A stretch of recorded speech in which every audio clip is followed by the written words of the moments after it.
4 দিনের সফরের শুক্রবার দ্বিতীয় দিনে ব্যস্ততম দিন পার করেছেন জাতিসংঘ মহাসচিব অ্যান্তোনিও গুতেরেস। কক্সবাজার রোহিঙ্গা ক্যাম্পে 1 লাখ রোহিঙ্গার সাথে ইফতার করেন প্রধান উপদেষ্টা ড মোহাম্মদ ইউনূস ও জাতিসংঘের প্রধান। এ সময় তিনি বলেন, সম্মানের সাথে রোহিঙ্গাদের প্রত্যাবাসনে এই সংকটের একমাত্র সমাধান। আন্তর্জাতিক সম্প্রদায়ের সহায়তা কমানো দুঃখজনক, রোহিঙ্গাদের জন্য সহায়তা বাড়ানো উচিত বলে জানান তিনি।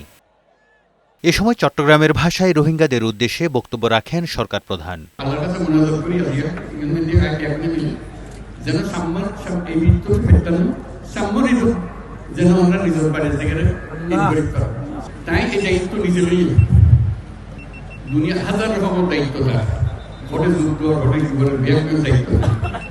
এত কিছুর ভিতরে অন্যান্য দায়িত্ব কত গুরুত্ব সহকারে বিবেচনা করেন এই রাজ্যে উপস্থিত মাধ্যমে এর আগে জাতিসংঘ মহাসচিব রোহিঙ্গা ক্যাম্প পরিদর্শন করেন, কথা বলেন তাদের প্রতিনিধি দলের সাথে। এরপর যান রোহিঙ্গা সংস্কৃতি কেন্দ্রে, সেখানে তাদের সাথে কিছু সময় কাটান। তাদের কার্যক্রম দেখেন অ্যান্তোনিও গুতেরেস।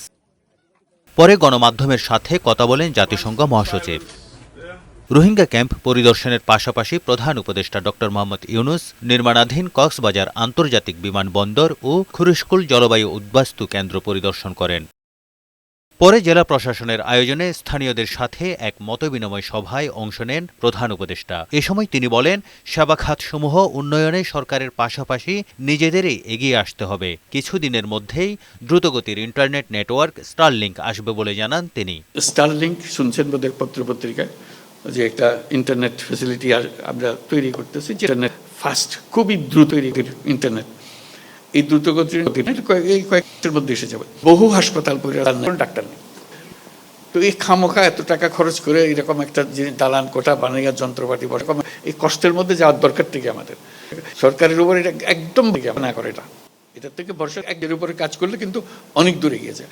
আপনারা যদি আজকে এই মিটিংয়ে একজন দূরে যে আমি করব, আপনারা সবাই আমাদের সমর্থন দেন, আমি করব, দেখো যে হয়ে যাবে এটা। এর আগে সকালে জাতিসংঘ মহাসচিব প্রধান উপদেষ্টার কার্যালয়ে গেলে সরকার প্রধান ড মোহাম্মদ ইউনূস তাকে স্বাগত জানান। এরপর দুজন বৈঠকে বসেন। এতে অবাধ, সুষ্ঠু ও অংশগ্রহণমূলক নির্বাচনের বিষয়ে অঙ্গীকার পুনর্ব্যক্ত করেন প্রধান উপদেষ্টা। আর সংস্কারকে সমর্থন জানিয়েছেন জাতিসংঘ কর্তা। পরে জাতিসংঘ মহাসচিব পরিদর্শন বইয়ে স্বাক্ষর করেন। এরপর সামাজিক যোগাযোগ মাধ্যম এক্সে এক বার্তায় জাতিসংঘ মহাসচিব বলেন, বাংলাদেশ একটি গুরুত্বপূর্ণ সংস্কার এবং পরিবর্তনের মধ্যে যাচ্ছে। টেকসই এবং ন্যায়সঙ্গত ভবিষ্যৎ গড়ে তুলতে জাতিসংঘ বাংলাদেশকে সাহায্য করবে বলে তিনি মন্তব্য করেন। তারেক শিকদার, বৈশাখী সংবাদ।